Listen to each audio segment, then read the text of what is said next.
Welcome to the Veteran Spouse Network podcast, brought to you in collaboration with Coming Home Well.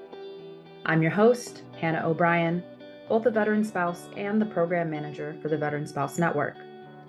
On each episode of our show, I will host different guests to learn more about the stories, unmet needs, and resources available to our military and veteran families. We're the show that's making space for your stories, so that here you know you're never alone.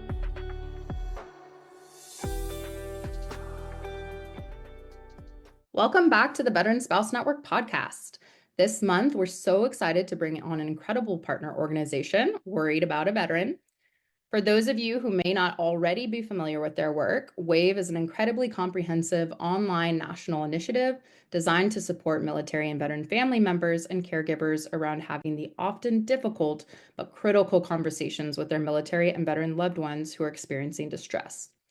You'll get to hear a lot more directly from them about what WAVE offers, because today I'm so excited to have Doctors Kristen Becerra and Emily Knitter joining me. In addition to supporting the Worried About a Veteran project, both Emily and Kristen are military veterans themselves. Whether you're a part of this community or not, we all know the holidays can be a stressful time. We find that for our service members and veterans, the holidays can be especially triggering, which can lead to increased distress and the use of drugs and alcohol to help numb that distress. Emily and Kristen join us today to share both from their personal experiences as well as discuss a variety of resources and tools available to families to support their veteran and family during these higher times of stress, available on the WAVE website. Kristen, Emily, I would like to turn it over to each of you to share a bit more about what WAVE provides, what you do there, and more about your personal connection to this community. Thank you, Hannah. My name is Emily Knitter. I'm very, very happy to be here. I know we both are. So, like you mentioned, I'm an Army veteran myself. I served from 2009 to 2014. I did a tour in Iraq, and I was a journalist. So, really kind of a weird job in the military. It doesn't happen very often, but it was really cool because it gave me a chance to experience a lot of variety of jobs, of experiences, of perspectives while I was in. And I think now being a psychologist and working with the veteran community really helps me because I kind of got a taste of a lot of different things while I was in. In my role at WAVE is I am currently one of the outreach coordinators. So happy to have Emily on board with us. And thank you, Hannah, for having us on. I'm Dr. Kristen Becerra, and I'm also an Army combat veteran. I served in Afghanistan from 2011 to 2012, and I was a psychological operations specialist, and that's kind of in the special operations community. So it was an interesting time back then as we were drawing out of Afghanistan, and it's really a great MOS to have. I was in for 10 years in the reserves, and I instructed students in psychological operations once I returned home. So I really liked my service. I'm also really glad I'm out, and I'm also really appreciative for the transition experiences that I did have. I was a counselor when I joined the military, and I enlisted instead of went officer just to get the experience. And so I kind of knew some of the struggles I would be having, but then going through it, knowing that you're going to have those struggles was, I don't know, I thought it was it was a lot worse, I think. But having those kind of made me decide to pursue my PhD in clinical psychology so that I could give back to my community with all of that I've learned from my transition experiences. So really happy to be here to talk about the Worried About a Veteran project that we're on. And we call it WAVE, so we'll be saying WAVE a lot during this. So I am the communications lead for that project, and happy to tell you more about what we do.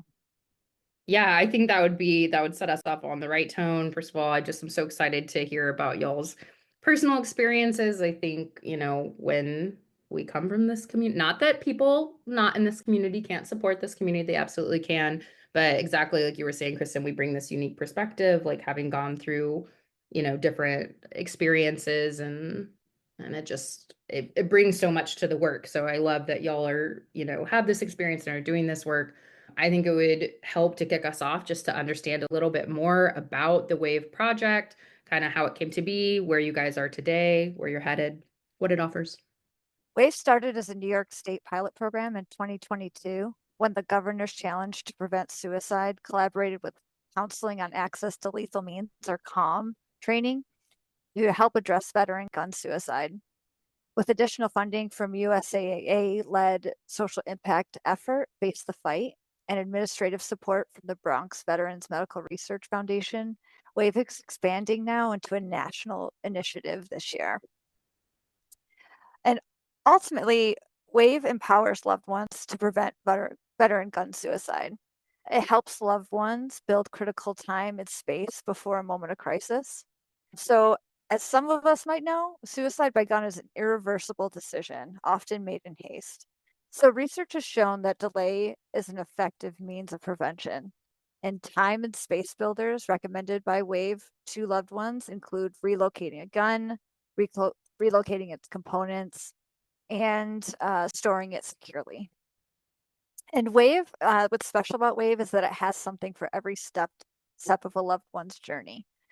It helps the loved one feel less alone by normalizing each stage. It educates on when to bring up the sensitive subject of secure gun storage. It has ways to build trust when talking about a topic close to a veteran's identity. And it provides strategies for starting a hopeful conversation and achieving veterans' participation. The other cool thing about WAVE is that it's also collected secure gun storage laws from all 50 states and is hosting them in one place for the first time. Love it. And then I can provide that personal testimony. You know, a lot of people listening are familiar with the work we do. We are so excited to have encountered WAVE and be partnering with them. Even before we connected on a partner level, we were using their resource because of how valuable it is to our participants. Again, we're serving those family members and they have questions and concerns about these topics, and they're big, scary topics. And so we loved learning that y'all existed and then getting to connect with y'all. I love that we're having you on to be able to share more about what you're doing because it's so important and it really is incredibly valuable to this community. So our own personal testimony of how supportive your work has been to our work and our network as well. So thank you Love for that. Appreciate it. Of course. So I think that helped kind of set the tone for what you guys do and how we're going to use that to really kind of talk about, you know, it's December. We're well into the holiday season at this point, and things are crazy. Again, regardless of what community we're a part of or, you know, where we come from, this can be a stressful time for people just being busier, hosting parties, hosting family. But I'm curious what you guys think can be maybe especially challenging or triggering when it comes to our service members and veterans and their families during this time. Yeah, I think a big one is missing milestones and traditions, especially when service members are away from their families.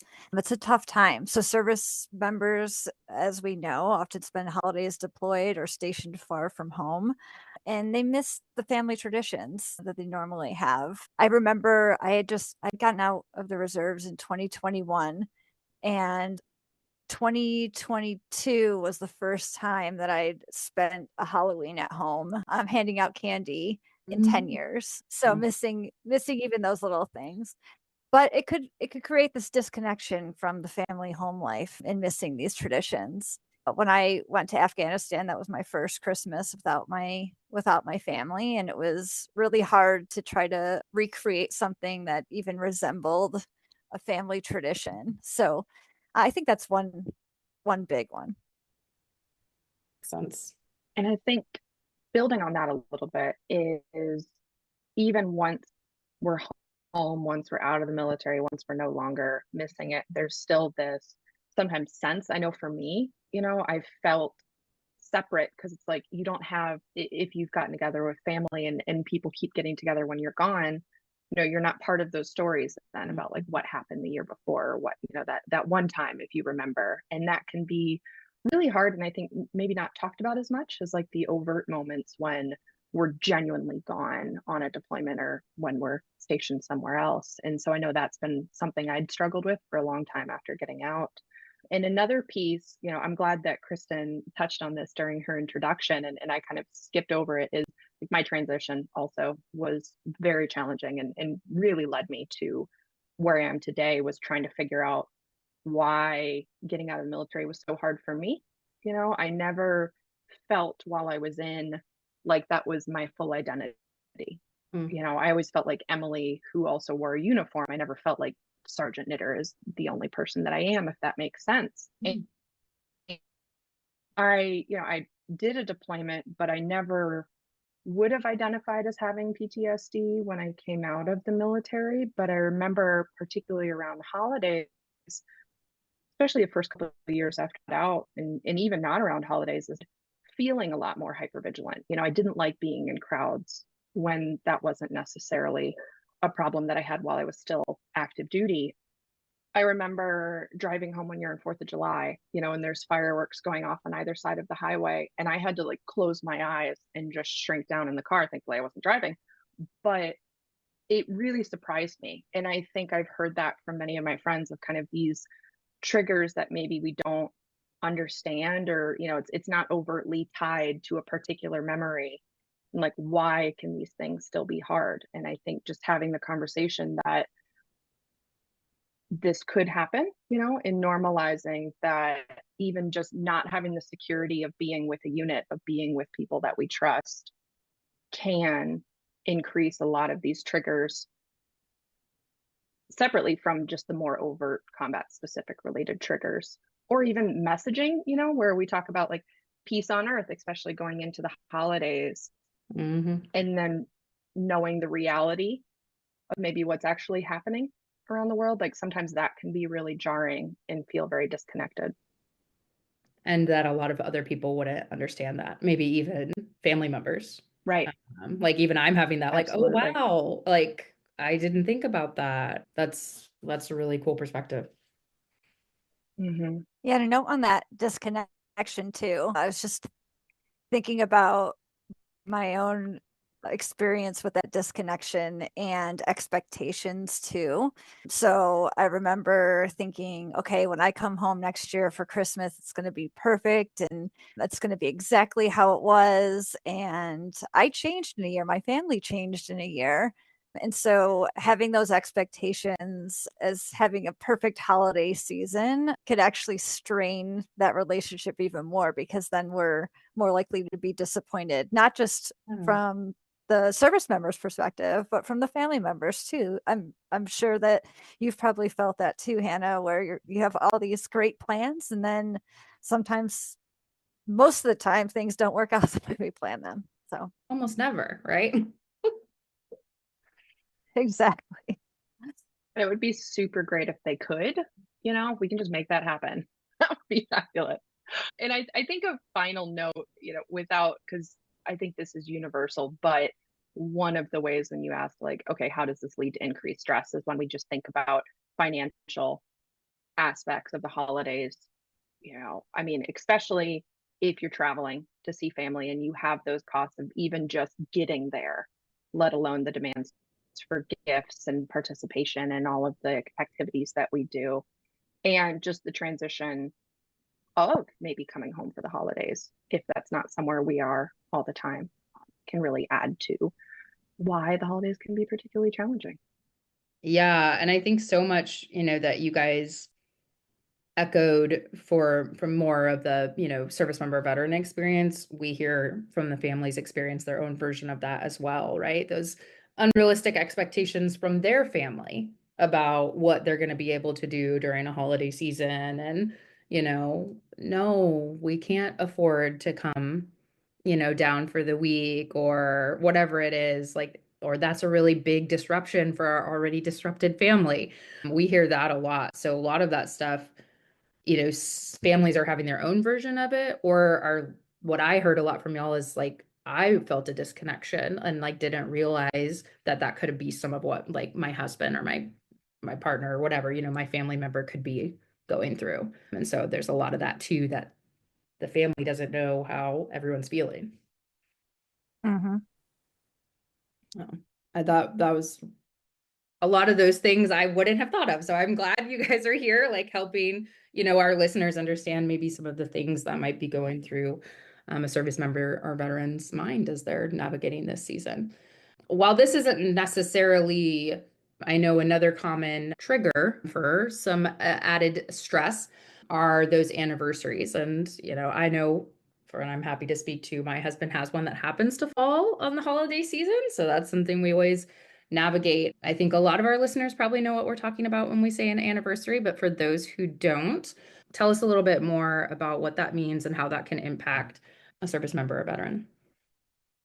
Yeah, I always think that anniversaries have this positive connotation to them when we say anniversaries, and sometimes that's just not the case. And how I like to look at it is a significant event that kind of reminds us each year of something that happened. So it could be anything from missing a holiday or missing your child's birth or something, but it could also be an anniversary from a significant time while in service.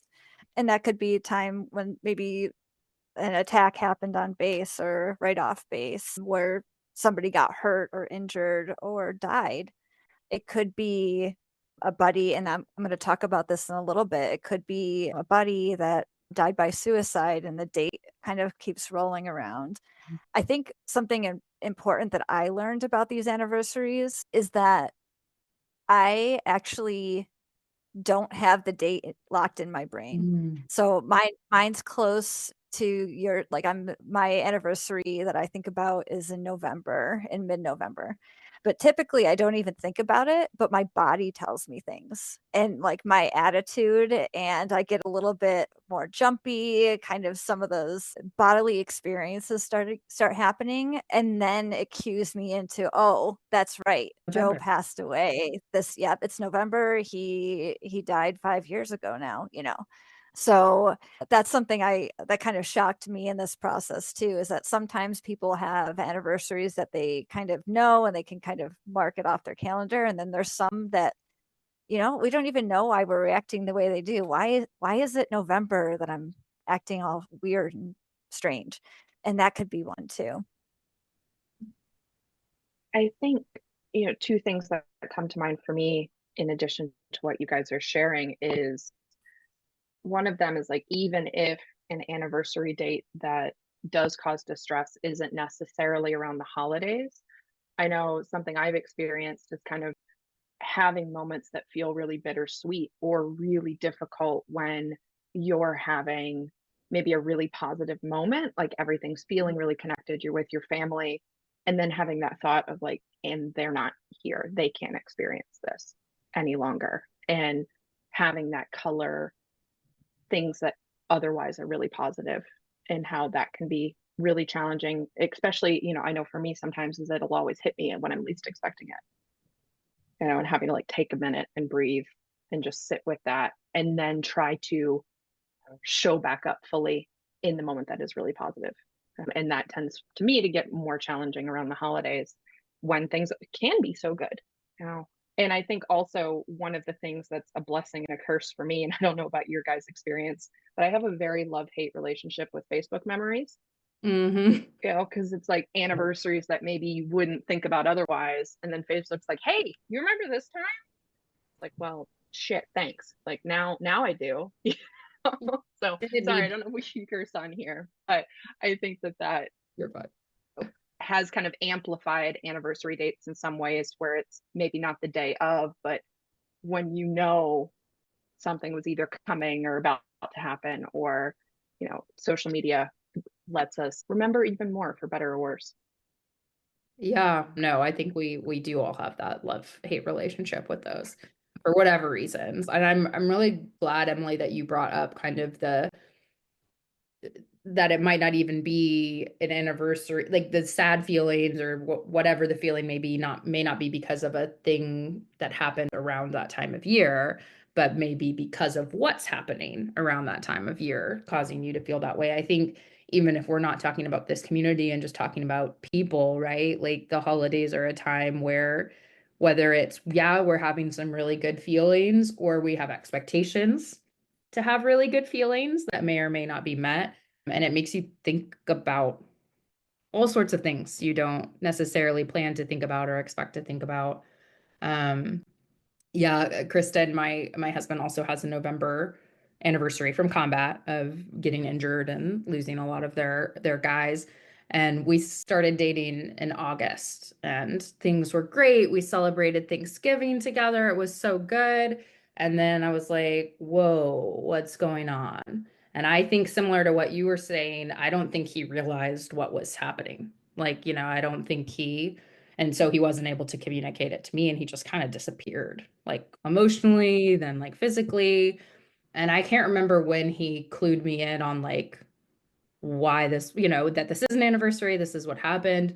But every November for the first few years of our relationships was very, very difficult for him. And then something interesting happened. We more or less got through it. He worked on a lot of stuff. And when we got engaged and we were planning our wedding, the only available time they had was late November. And we were like, book it.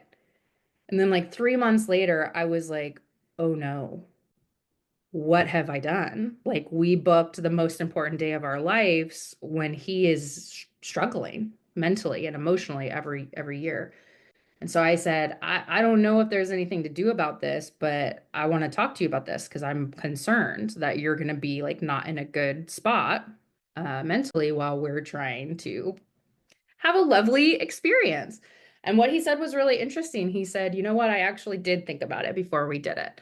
And I would love to replace what tends to be a really difficult time for me with a really positive memory. Oh, And that was that's like beautiful. Yeah. intentional for him. And so now that's what we can honor the loss and that he experienced and the people that he lost at that time and celebrate, you know, our starting our family. So that I was love that. sometimes he's thinking about things that I didn't expect him to, that I was really proud of him for. So also the ability Sometimes to they surprise us. yeah, sometimes we all surprise ourselves, Well, but yeah. and Hannah, I think, really, really quickly is that was the best advice I got at, like, your story is such a perfect example of it in those moments where we are feeling more sad. I know for me, like with people not being here, not being able to enjoy those aspects of their life is, you know, if the roles were reversed, I would want Mhm. my loved ones to fully live their lives and to experience joy and everything there is to offer. I wouldn't want them to continue just being sad because I'm gone. And I think, living that script, knowing that the people that we love that maybe aren't any longer in our lives would more than likely want the same thing for us. And so having that kind of the best way we can honor those legacies is to find joy. And so I think that your story is such a beautiful example of like how do we do that? Oh, I love that. Yeah, because no one's like, yeah, I want you to honor me by being depressed. I want you to suffer Yeah, I'm forever. gonna suffer. Yeah. No, Hmm. that's a really cool way to shift that perspective. Yeah. All right, so we talked about some of the potential triggers that might be causing the distress, anniversaries, holidays, a number of other things we might be experiencing in our life. So how do we look out for those kind of warning signs and risk factors to let us know, either as the individual experiencing it or a loved one, that, something may be bubbling up? So, I think when we talk about triggers and warning signs, usually the first thing that's talked about is like, okay, shifts in behavior, right? And I feel like in conversations that I've had with it is like, okay, you're looking for withdrawal from social activities or changes in sleeping and eating patterns or increased alcohol use, sudden mood swings, those types of things. And all of those are really valid to kind of keep an eye out for. In veterans, a lot of times what we hear is this also, and in my experience, is like avoiding activities or traditions or gatherings that maybe you previously enjoyed. But one of the things that I've seen and learned from my own personal experience and from talking to other people is really warning signs could be anything that's different and not necessarily just things that are negative or bad changes, Right. Yeah, Emily, that Yeah. actually reminds me of a story, actually, going back to my anniversary story. It makes me think this every time. My buddy and I deployed, there were a bunch of us that hung out on deployment, and we would always pick on him. He had a girlfriend of 10, 11 years. And so we're always like, why hasn't she asked you about marriage or anything like that? And everybody joked with him. He's like, nope, she's fine. It's great. I like it how it is. I'm like, okay. Like, so all of us were okay. And so we got back home, and I heard through the grapevine a couple of years later that, okay, he's getting married in 2 weeks and it's all happening. So one of the things I feel guilty about is my first reaction was, oh God, it's a cry for help. And I kind of said it in a joking way. And it's painful to talk about now, but 2 months later, he did end up taking his life with a firearm on his way to drill. So that is an example of, a lot of people didn't see any signs from him, but that is a major shift, Emily, as to what you're saying, in a behavior or just in a pattern of a way of life or thought pattern that could happen. Yeah. And it's so hard because those are the stories you don't always necessarily hear about, right? And at the risk of maybe like being too real or vulnerable here. So my mother committed suicide when I was 8, and she had been struggling for a while, and her and my dad had separated, but they hadn't divorced. And from what I know now, talking to my aunt and other family members, it seemed like she was kind of getting better. Mhm. And I know they said, she seemed to kind of be like settling and moving forward with her life and like feeling more optimistic. And then they said it was like overnight she decided that she was going to get back with my dad. They were moving back in together and they were going to make it work. And my dad has told me that she came back and she's like, I've changed my mind, let's do this. But she was really, really, really adamant they needed a fresh start, so they needed to move. And so they bought a new house for me and my sister, and us as a family. We moved in, and 4 months later she committed suicide.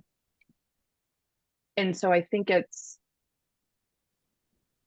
all the things that you might not think about, right? But it's, I believe she maybe thought she was trying to set me and my sister up for success, and having these things secure. And obviously, we people who get to that point aren't using full logic, right? But it's those changes that we have, the ones that are talked about more, but it's noticing those changes that are just different even when they're positive, and checking in with the people in our lives, even if it's coming from a positive place, like, hey, this is amazing, cool, like, how are you doing? And maybe asking that question 2 or 3 times, instead of just taking the first answer that someone might give us that is the more socially acceptable kind of front, Yeah, if the you one you will. want to hear, the answer you want to hear. And Yeah. yeah, because people typically aren't going to offer up the honest answer first. I mean, I know I don't. Mhm. Like, oh yeah, everything's great, cool. And it's like, no, but actually, how are you doing? And sometimes it takes 2 or 3 times to ask those questions to really have a vulnerable, authentic conversation with someone. Yeah, I appreciate you sharing that, Emily. I think both of us shared some pretty severe examples of what that looks like. But also, like, to your point too, just checking in. It's not necessarily any sort of different change. We're not saying, I guess, like, oh, they brushed their teeth 10 minutes later. Like they always brush their teeth at 8 and now it's 8:10.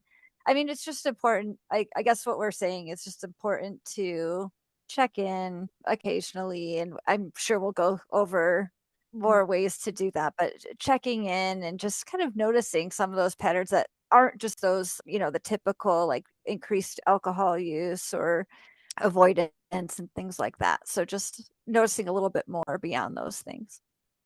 And I appreciate, Yeah. yeah, I mean, I appreciate that you said that because it's like, yes, that's we don't want people, to be like, oh no, they are happy. That must be bad. Yes. That's not necessarily what that means, but it's more like you guys are saying, are noticing the change. And when you know someone, when you love someone, like you notice those changes. And so just what I got from y'all is just paying attention to change, whatever it looks like, and checking in. And yeah, I think we'll talk a lot more about how you can do that and be effective with that, be supportive. But I do want to thank you both for sharing. And as long as you guys are comfortable, I don't think there's such a thing as too much vulnerability, because I think it helps people so much to be able to hear people talking and sharing about their own personal experiences on this topic, because it is so infrequently talked about and shared about. Yet we're all, more than we think, living some version of this or touched by it. So thank you guys. All right. So you guys listed off a lot of great things that we can kind of look out for. We talked about some of the things that might be known to increase kind of stress. We might know whether it's a holiday season or an anniversary cropping up. So, what are some of those things that we can do, whether we're the individual who may be knowing we might be susceptible to experiencing the distress, or we're the loved one, to kind of help prevent some of that, knowing that a stressor is going to come? Yeah, the first thing I think about is communication. And I know that we all struggle with this. We all do it. But the first thing I thought of in preparing for today was thinking about some really good ways to communicate. And one of my favorite ways, and it sounds really cheesy, is the I feel statement. And it sounds so cheesy, and I will say I've used it multiple times and it actually works. So a lot of times, especially at the holidays with the stress and how we pick at each other and we say you didn't clean up, you were supposed to do this, all that. So the I feel statement is a technique you can use that focuses on expressing your emotion and personal experiences in a non-confrontational way so that it takes the pressure off the relationship. So I'm going to teach it to you Yeah. real quick. So it's a little formula. So it's kind of like, what are those things called when you fill in the blank at the grocery store? The Mad Libs. It's Oh kind of yeah, like yeah, that. yeah. So it's I feel, and then you put the feeling statement in. When you, and then put the problem, because, and then you talk about why this thing upsets you. So an example would be, I feel angry when you don't do the dishes like you said you do because I feel disrespected. And that's different than, why the F didn't you do the dishes tonight? I told you a billion times and you didn't do it. So that that difference in kind of not accusing, but having a statement. And it is actually shocking. I shock myself every time I use it, how it's received and also how I feel about it too. It takes a lot of pressure off me too, because I don't feel like I'm nagging all the time. I'm expressing how I feel, and you can't actually argue with how you feel, right? So that's one of my favorite ones. And there are a lot. I'm going to kind of draw us back to the website a little bit too, the WAVE website, worriedaboutaveteran.org. We actually have a lot of other techniques on that site. And if watching the video, we have a bunch of videos and a couple new ones too that we're highlighting that show you how to talk to your veteran and get more help. So definitely like to direct there as well. Yeah. Lots. I mean, that's literally what the page is about, like helping have these types of conversations and these tools. So this is a taste. Hmm. Yeah. And I think tying in with what we were just talking about as far as, kind of like asking how you're doing a couple of times, right? And it's like it's all about communication, which I think gets run into the ground sometimes, but there's a reason for it, right? Like that. I don't know about you guys, but I know historically I've had a hard time of kind of having the full conversation in my head and coming up with a solution without ever even talking to the Mm. other person, right? And then just being like, oh yeah, and this is what you said in this argument I had in my head, and so this is what I've decided to do. And so I think it's just like really, there's no such thing as over communication. And it's, whether kind of emphasizing a little bit of what we were talking about before is like whether it's an exciting event, that doesn't always mean it's a sign to panic, right? But being able to talk about that. And then as we're anticipating, I think going back to the story that you shared about your wedding earlier, Hannah, is like, it's such a good example of the more proactive we can be, the better, So it's like, okay, hey, having open discussions like well before the holidays or triggers that we know are going to come up about what our preferences are, what our boundaries are, how are you even thinking or feeling about this thing that's coming up. And so I think, especially as we go into the holiday season, it's having a conversation. I know it's something my partner and I talk about a lot of like, okay, game planning. We know we're going to, his stepmother's house, and some of those family members can be really triggering. So like, how do we want to handle that? And coming up with like, we have like a code word, of like, okay, I need some space. I need a break right now. And like, how do you have maybe backup plans or like escape routes, even if you will, for holiday events where you anticipate something might be challenging.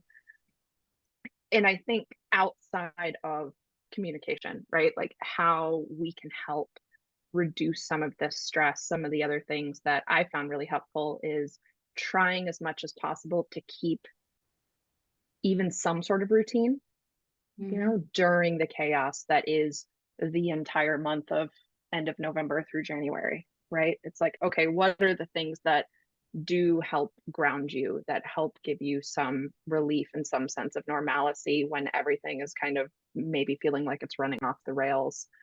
And then also honoring what the other people in your life might need. Like you might still feel good to go to this party, but if you're talking and they're feeling burnt out, their social battery is way lower, or it's more triggering for them. It's like, okay, hey, maybe like we can tag in or tag out, and like, I'll go do this thing, you stay home, you breathe, it's fine. And kind of helping be a team against what's going on instead of being at each other's throat related to what's going on, if that makes sense. Emily, that totally makes me think about like the teamwork. And you also talked a little bit earlier about decompression time. And another one of my favorites in my relationship is the timeout and the importance of that. So even like stepping away from a party, like you had said, or just taking some time, but this is, your interpersonal relationship with your partner, loved one, if it's getting a little heated or triggering to either one of you, taking a timeout, using a code word, just saying, okay, the biggest part of that though, of the timeout, is that you have to come back together. So you can't time out and then forget that the problem ever existed, because that's going to keep it going later on. But it's, using that proactive, like, okay, if we're getting in an argument and I say time out, when we're ready, we have to come back together and discuss it once our emotions are down a little bit. And that's the rule, and that's the plan. And so just another strategy and tip that could help in those times of heightened stress. I love that. I have a coworker who talks about the timeout all the time, like how helpful that is in their relationship. They've discussed together. It's like we check it every 10 minutes, even if it's to say, I need another 10 minutes and then we'll come back, or it's I'm cool, but can we maybe schedule some, like, how about we talk about this tomorrow morning?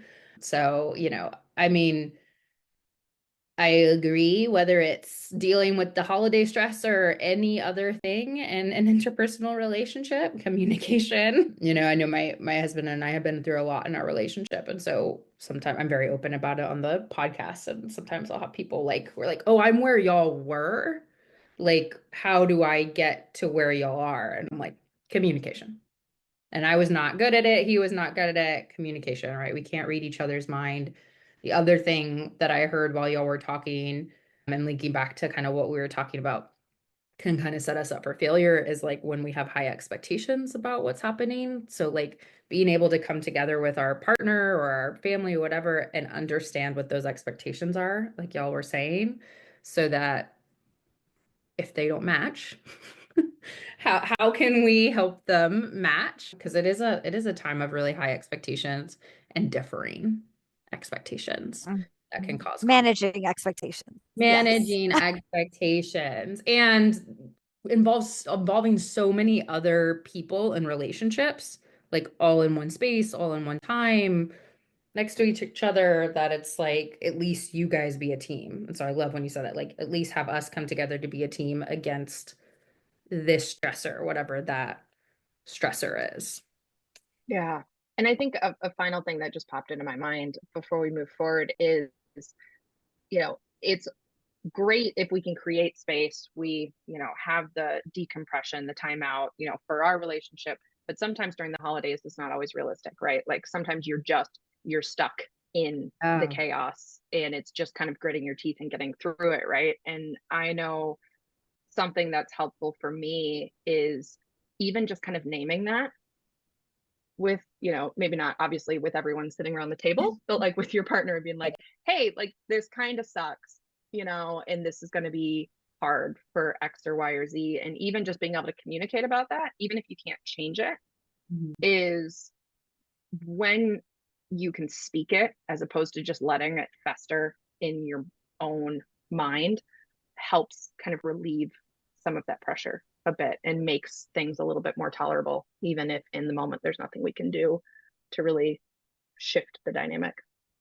Yeah, and like knowing that the person you need to know that knows it, Mm-hmm. again, like that teamwork. And I think that takes it back to the expressing the feelings that Kristen was talking about. I think Yes. at this time of year, right, it's really easy to get caught up in discussing logistics because there are so many logistics. We have to be here, so this thing needs to happen in order for us to do that. You got to pick up the kid, and I'm getting the present, whatever it is. That sometimes I think it's really easy for us to forget to check in on how we're feeling and that sort of stuff. So I think that was one of the biggest things that like I took from what you guys are saying was like, don't get caught up in the logistics, check in with the feelings, communicate the feelings, be a team. Be a team. Be a Yeah, and team. even if you don't know the feelings, then just say that you don't know the feelings because I sometimes don't know it, it's but confusing. I feel yeah, just being able to communicate and yeah, I think anytime you can come together, whatever that looks like. So that's talking about things we can do proactively, but and those are really important and we should all be doing them, but that doesn't always mean that we avoid the distress or that, things might escalate in spite of that or, whatever. So I'm curious, what can we do? What do you guys recommend we do if we start to realize that our loved one is kind of getting that heightened distress or even kind of moving into more of that crisis situation? Yeah. I think, what you're saying is like, we can do all these things proactively, right? Or at least we can try to work on implementing them. It's kind of a lifelong practice, I feel like. But there are those moments, right, where things snowball out of control. And, I think the first time I personally ever kind of went through a situation like that, I was 18. I was in AIT and I was hanging out with a friend of mine later in the evening. It was just the two of us, and everything felt fine, in the beginning. And then the more we were kind of talking and the more the evening went along, I just got this like increasingly sinking feeling that he was not okay. And, I'm still a child, basically, right? And I've never dealt with this before. And I think the only thing that helped and was like terrifying to say, as we talk about communication is everything, right? Was straight just asking him if he was planning on killing himself. Big And question. it's, I think if we get that sinking feeling, you know, asking the person directly, now that I have a PhD in like psychology and like a background to it, I know that the research shows that people who are at that point in a crisis most of the time will likely tell you the truth. And us asking the question, something that I was afraid of back then before I kind of stumbled out with the question anyways, I was afraid of, if I named it, would that make him then be suicidal? You know, if I spoke it, does that then make it true?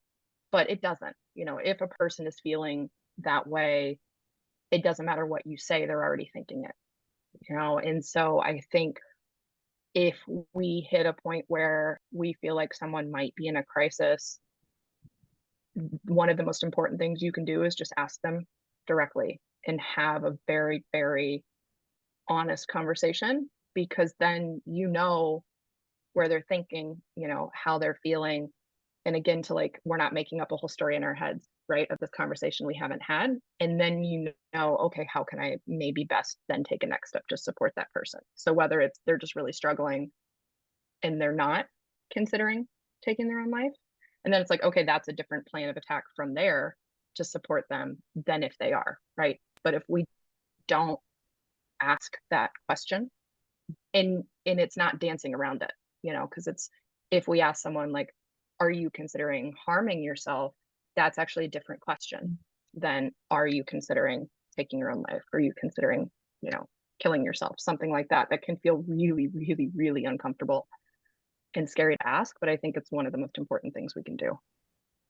I think you're absolutely right. Like, and I think that's the biggest thing, you know, when we're having these conversations with spouses, doing training, you know, it's one thing if you're training providers and they're expecting to have these clinical conversations day in, day out, whatever, when we're talking to, and the people you guys are talking to through your work are the loved ones, they are most likely talking to someone they love. And that's a terrifying question for them to think about asking. So I'm glad that's what you picked out, because, that's what we say too, is like you have to ask to know. And you don't, exactly like what you're saying, Emily, you don't know which way to go until you know where they're at. So I'm curious, Kristen, what you have to kind of take us to the next step on that. Well, yeah, I think something because it is so uncomfortable. And one thing that I would share is, to Emily's point from earlier, is being proactive.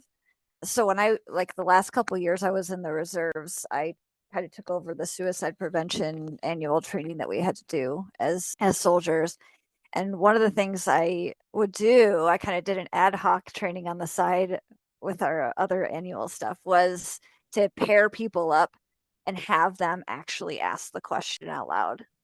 And so, like, there's a difference between, are you thinking about killing yourself and are you thinking of hurting yourself? Culturally, there are a lot of differences in how one can answer that. So being, to Emily's point, as direct as possible, getting comfortable with asking that question, are you thinking of killing yourself, could be really beneficial. It's never going to be comfortable, but getting kind of comfortable, even like in the mirror, kind of asking that question. And because it could be a loved one, it could be somebody on the street. It's a skill that could be helpful at any time. And then feeling comfortable with, I've actually done this before too, is if I didn't really know, the answer was kind of ambiguous and I didn't really know what to do, you could always call 988. And I know that we both have that on our um, websites as a resource, and pressing one. But just to kind of get feedback from people that kind of do this day in, day out about what you should do next, that's another resource available. So I think those are all good things. Yeah, I'm so glad you bring up 988 and the pressing one for anyone who's not already aware. That gets you connected to folks who are, veteran family. That's the line for those. And I always tell people, we get all the time families saying, well, no, I'm not the veteran. I'm not the one experiencing distress, so that line isn't for me. Yes, it is. Yes, it is. It is for you. It's for anyone who's concerned about a veteran and who are related to thoughts and feelings of suicide and what to do next. They're there for you too. So glad you brought that up, Kristen. And I love the idea of practicing it, because I can tell you personally, whatever, I have a master's in social work. I've done so many suicide trainings. I've talked to thousands and thousands of spouses about how to have these conversations with their veteran. But I remember the first time I was in that situation with my partner where I had to ask that question, and it was freezing. like I really didn't know what to do, even though I knew what to do. So I appreciate that. And so now I'm thinking about that. I'm thinking about the family, the person who is on the other end of asking that question and providing that support.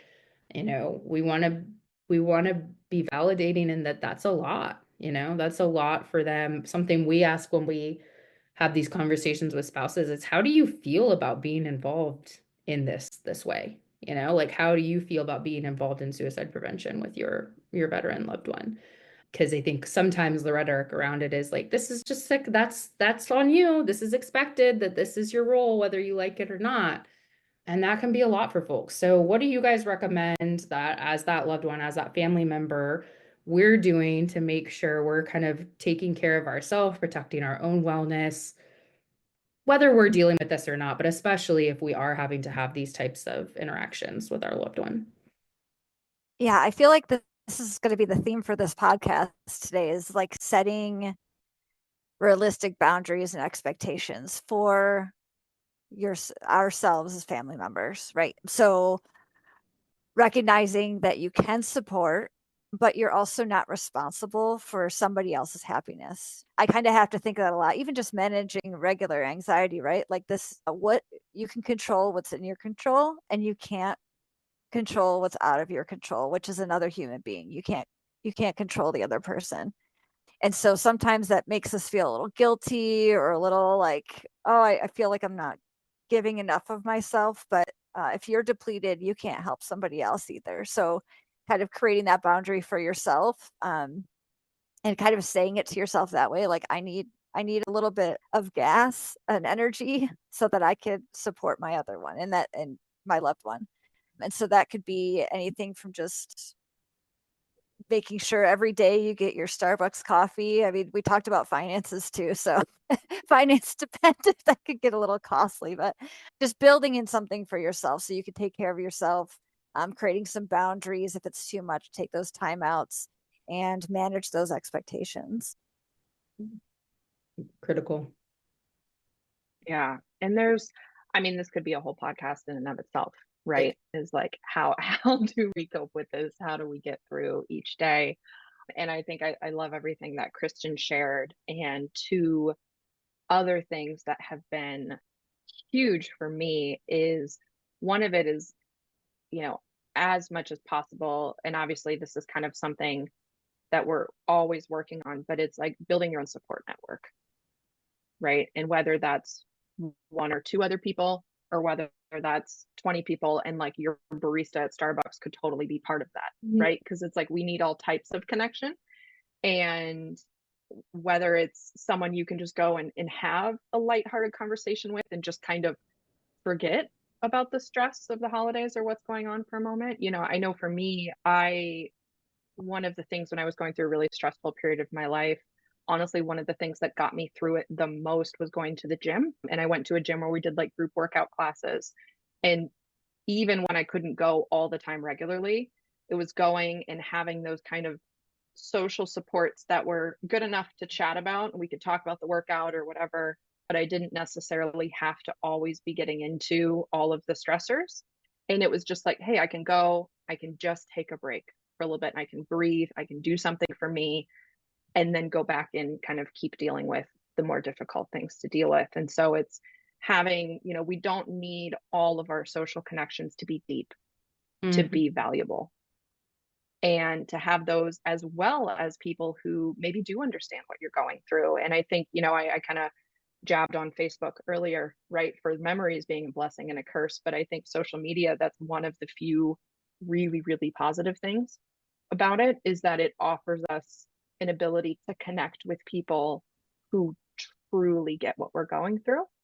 And so I think, if you don't necessarily have anyone in your physical radius that may get it, it's like finding those connections with other military spouses, with other veterans, with, other, insert your niche here, right? You can find it there, and being able to talk and have honest conversations and process through what you're going through. And then I think for me, one of the hardest things, to kind of like wrap up, the second thing that was really helpful for me is giving myself permission to feel what I'm feeling. even when it's complex. So it's like, if I'm feeling frustrated or like sad and I don't maybe feel like I should be feeling that way, I tend to like beat myself up and be like, well, that's not valid. And I try to like logic myself out of my own emotions, or like, I don't have time to feel this right now, and it's a lot of times just taking 3 to 5 minutes to like name and honor what you're feeling helps relieve a bit of that pressure and honors genuinely what you're going through, even if it's not something you can do anything about right now, and so I think just allowing yourself to sit in the reality of what's happening can really, really help cope when things are tough. I love that. Yeah, honoring where you are, naming it, like I think is I've personally learned to be very powerful. Whether it's to you, whether you're sharing it, keeping it to yourself. And then, oh my gosh, I mean, a connection and community are speaking our language. That's what we try to do here on this podcast and all the programming, and especially around this topic. I think that's as we've built our own suicide prevention, training and programming directed towards spouses and family members. That's something we really noticed was like that, the training, the tools, the skill building is really critical, but they need spaces to come and talk about peer to peer. Like, how is this living in their relationships? And how do they actually implement these things, not at the technical training level, but like, so I tried this with my veteran, and this is how it went, and this is how I felt. And then I'm hearing from someone else who's like, oh, yeah, I've been there, or I tried this. And we're just noticing how valuable that is to people. And sometimes, in a training environment, that's not necessarily available. So, yes, I'm all about finding those peers. And then, like you were talking about, Emily, like we do a lesson in one of our groups what called the circle of support, and so building out like all levels of support, whether that's getting the coffee in the morning, or my husband, or my workout crew, my dogs, my driving in the car, and really exploring like all those things that fill your cup to be able to tap into, and experimenting, right? Like trying different. Yes. Well, and I think that what comes to mind is something that the military does really, really well, I think, for service members as well as spouses and families, is like you kind of get issued a community, Built in. right? And so we all, coming from these backgrounds to different degrees, have a sense of what that feels like. And I know for me, that was really hard after I got out, is like, okay, I know what this can feel like, and it makes it feel that much more of a void when Yeah. it's not there, and it's taken me a long time, to your point about experimenting, right, of like figuring out, okay, where is my community now, and how do I want to show up and fit in, and at those different levels. And so I think it's kind of like giving ourselves some grace to experiment and maybe not know, right, and to keep trying because it's there, but it's, now we get to pick it out for ourselves instead of just taking the issued version. Beautifully said, Emily.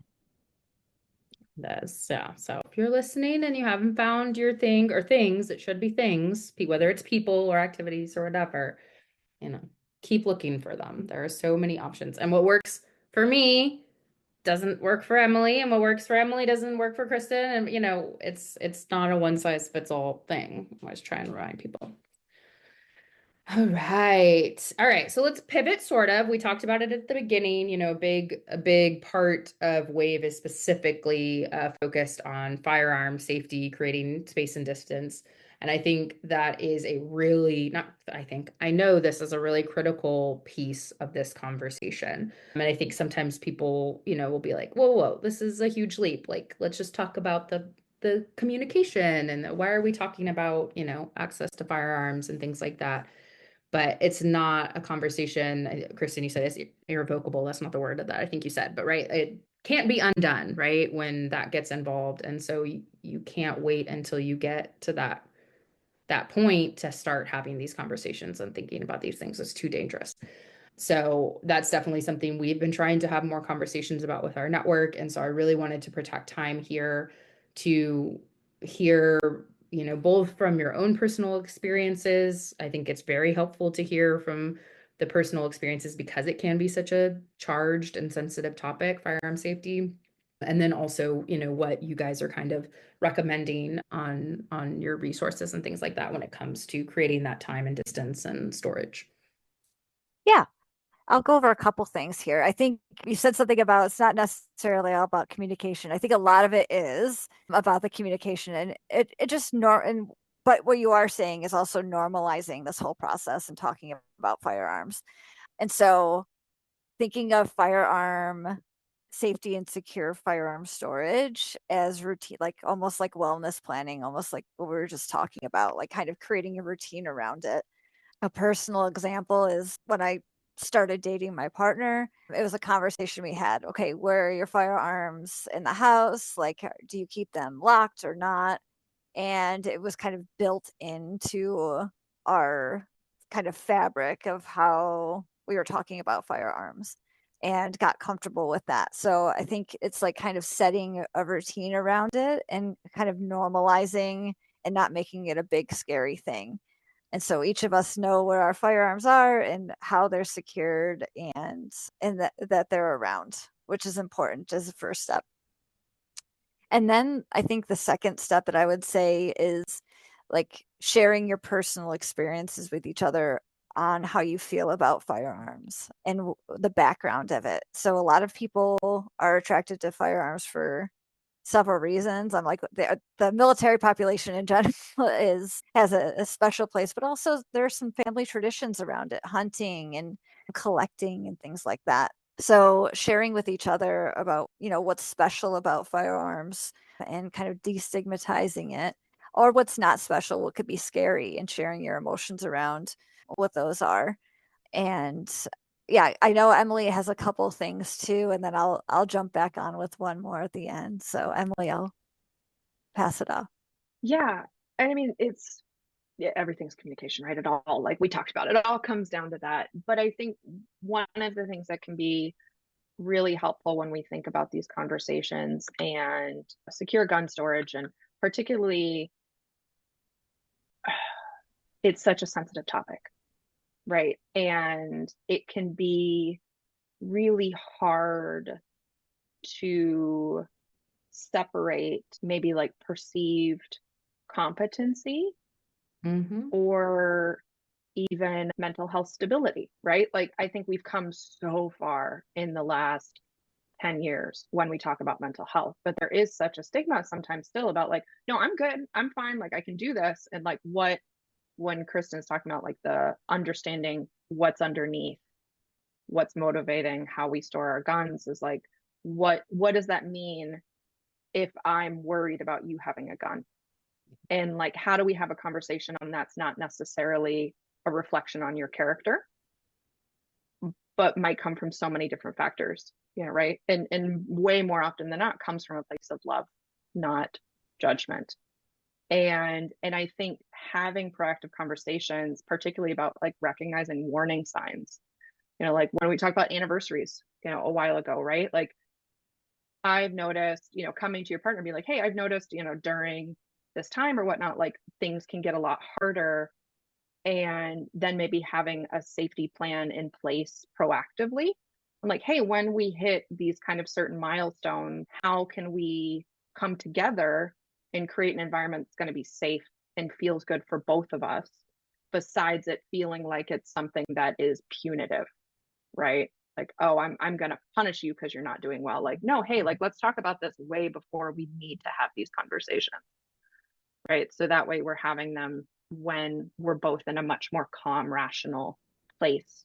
And I mean, more than anything, like we talked about in the beginning, like the research shows that creating time and space, barriers of any sort in between any sort of lethal means, help saves lives, period.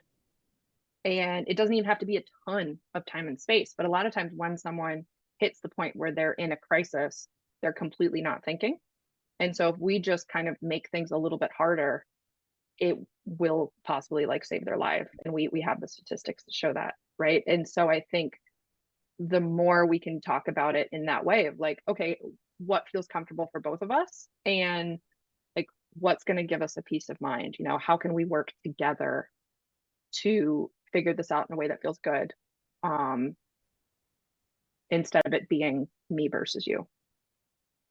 Yeah, and just highlighting Emily like that, like creating the plan. Sometimes it's even nice to write down the plan so you both are aware of what happened. So if I recognize these warning signs in you, honey, this is what we're gonna do. You're going to remove the firing pin and give it to me, and so I can hold on to it, or you're gonna put it in the lockbox. You're gonna put your firearm in the lockbox until you feel better, and plan and actually like making those really really detailed steps about what happens after you notice the warning signs or the risk, the warning signs, and an effort to create that time and space. And there are a lot of these tips and others on our website. So again, checking out worriedaboutaveteran.org will give a this and more in terms of resources for families. Mm-hmm. Yeah. And I think kind of, oh, I'm so sorry, Hannah. Perfect. Please go. No, like just a final note that, the story that I shared in AIT with my friend who did say that yes, he was planning on or considering killing himself. When I asked him, he had a pistol on his person that night. And once again, it's a lot of times, something that we're trained as mental health professionals, right, is when we're kind of going through a risk management, one of the questions is like, have you thought about how you might do it? Mm-hmm. And I think even as a spouse, as a loved one, it doesn't have to be a spouse, as a friend, as somebody on the street, if it happens, right, is like asking these questions so directly.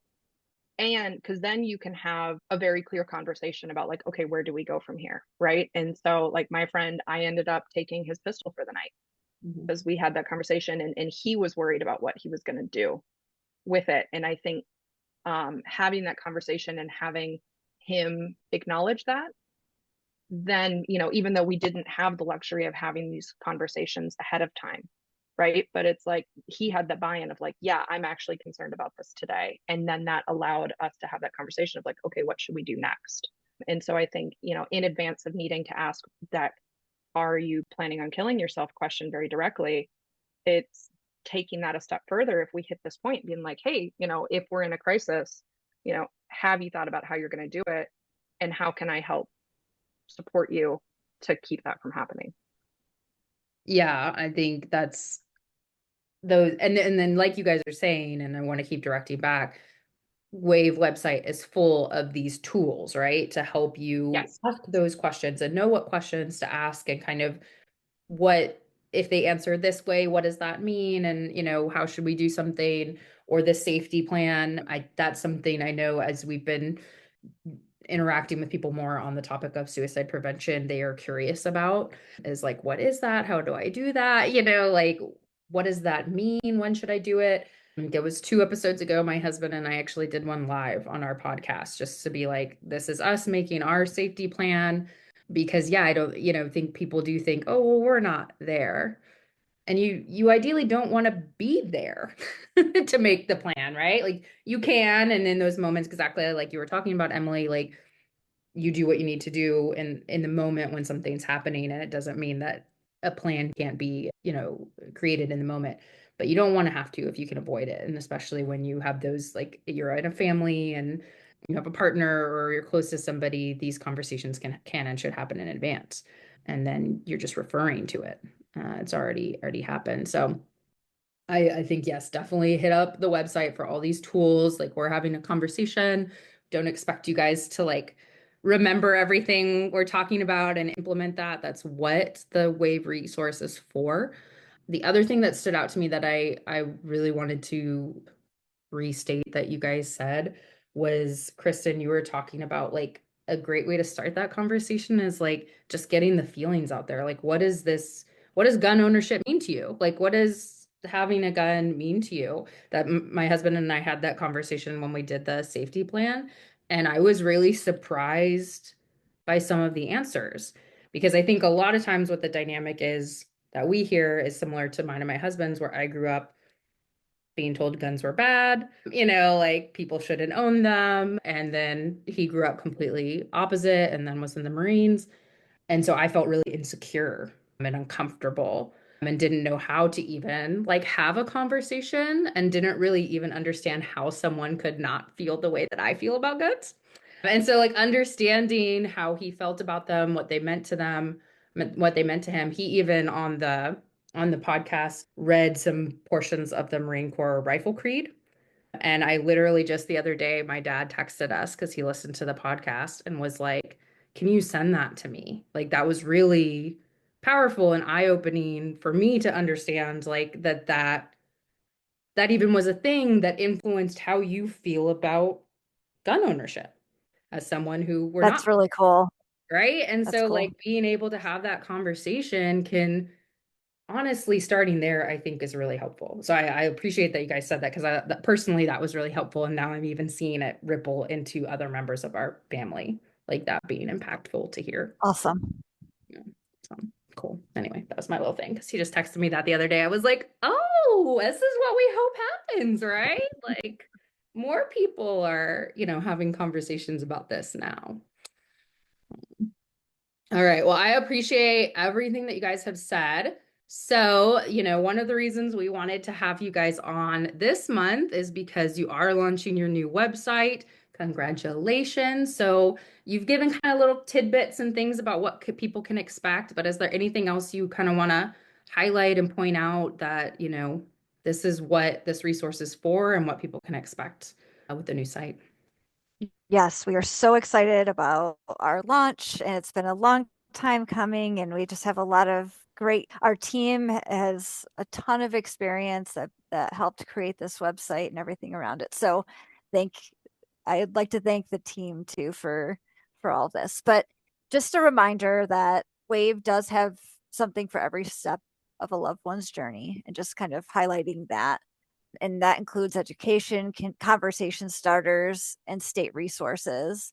And we also have added some videos that have been taken from real life experiences. And so, kind of with the understanding of, if a family member joins a site, we'd like them to feel not so alone, because some of these videos really common things that relationships go through when having these conversations about firearms. So very happy to be on here to talk about the launch. I don't know, Yeah. Emily, if I missed anything, keep me honest. I think you hit it all, but I think just to emphasize, yeah, it's, because we talked about so many things during this conversation, right? And I think it's one of the things that's so cool about the website is whether you're in a moment of crisis and you're like, oh crap, I have no idea what to do next, or whether you are proactively thinking about these topics and trying to figure out how to have these conversations, or anywhere in between. When we say like there's something for every step of the journey, like genuinely it's there. And I know, like, coming from the military myself and then going through my long academic route, right? One of the reasons I went for a PhD to do research is because I found myself really frustrated with so much research and resources that are out there that blatantly weren't actually incorporating veterans or lived experiences in the work they're doing. And it felt like there was such a gap. And one of the things why I'm so proud to be a member of the Wave team and to be helping to promote this is like it has been built on lived experience. And I think from the veteran side and also from the spouse, from the family side. And I've been doing research throughout my program, and I've been looking at the veteran perspective. And one of the feedback that I got pretty regularly was like, well, what about the spouses? Because unfortunately, as little good research as there is in the veteran community, which thankfully is changing and growing, but still isn't enough, there's even less focus on the family members. And this is, as far as I'm aware, like one of the first resources that is specifically geared towards families, towards loved ones, towards friends, to help support veterans instead of maybe being targeted specifically at the veteran itself or themselves, Yes, it is. and I think Because we look that's for this amazing. stuff all the time. So I can confirm you it absolutely is. And how we found y'all before we even connected as partners was because we're always in need of resources like this that take the family into account. And then just to again, testimony to what they're saying, to say it's real, is like we were using, y'all's content and even some of your videos in our groups before we even connected, because we spoke that same language of like the importance of lived experiences, like informing this work. So And yeah. that's kind of how we started. Yeah, that we started like that with just interviewing family members and starting from the grassroots side of things and hearing their stories and getting their feedback and having them in the process the whole time while making those videos and getting the content. So Yeah. it's been baked in from the very beginning. It is supported and grounded in research, right? In the science. So it's, we have the lived experience and then we also have the data to back it up. Right. Yeah, and I think that that's such a powerhouse combo. So yeah, please come check it out. definitely go check it out. Like everything they're saying, it's more than that. It's more beneficial. And what I love too is like, yeah, stuff we do, we're expecting you to engage. And so I really do, not everyone's in that place, right? Where they're ready to come and do a training or have a conversation or open up and be vulnerable. So I love that a resource like Wave exists where you can go on your own pace, on your own time, get information, good quality information and tools when and how you need them. So take advantage of it. I appreciate you guys joining us. We could have gone on for hours more. There was so much good stuff to talk about, but I always like to kind of tail end if there is any kind of final thought or final piece of wisdom or advice either one of you want to give, especially as we approach said or continue on into this season where we may be feeling a little more stress than normal. I think my one piece of advice is to go out and have fun. Go do just do something fun together with your veteran family member and collaborate on what you want to do. Like you might have different ideas what fun is, but maybe you both can do a little bit of what each of you want to do and just have fun, laugh. Just even if it's 5 seconds, just laugh. Find the joy. Love that. I love that. I'm gonna bring the mood back down, right?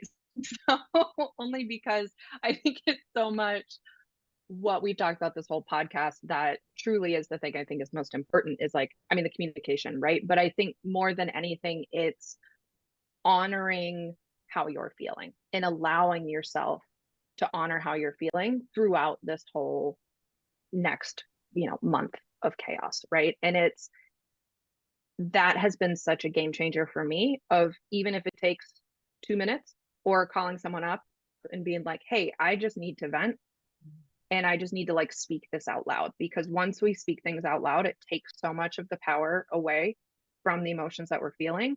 It then, kind of gives you more space to then keep going through the day. And so I think my advice that I am going to keep reminding myself of, as we go through the next month is to just not talk myself out of my own feelings. They are valid. And then let's, honor that and keep going. And then have some fun. And then have some fun. Absolutely. Yes. Cool. Yes. Both. Well, Kristen, Emily, thank you guys so much for coming on and wearing both your personal and professional hats. I think, based on what we've talked about, that is embedded in the work that your entire team does, putting out this incredible content.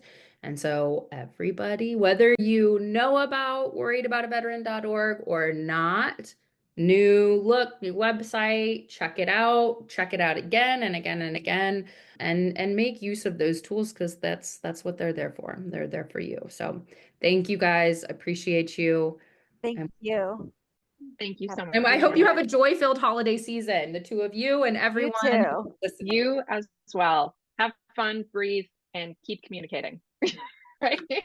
Thank you. And we will see you guys next time. Thanks again for joining us on the Veteran Spouse Network podcast, brought to you in collaboration with Coming Home Well. We thank you for listening today and hope today's session left you feeling a little more connected or gave you some insight into the experiences of our military and veteran families. Don't forget to check us out at veteranspousenetwork.org to learn more about how our military and veteran families can receive the support they deserve.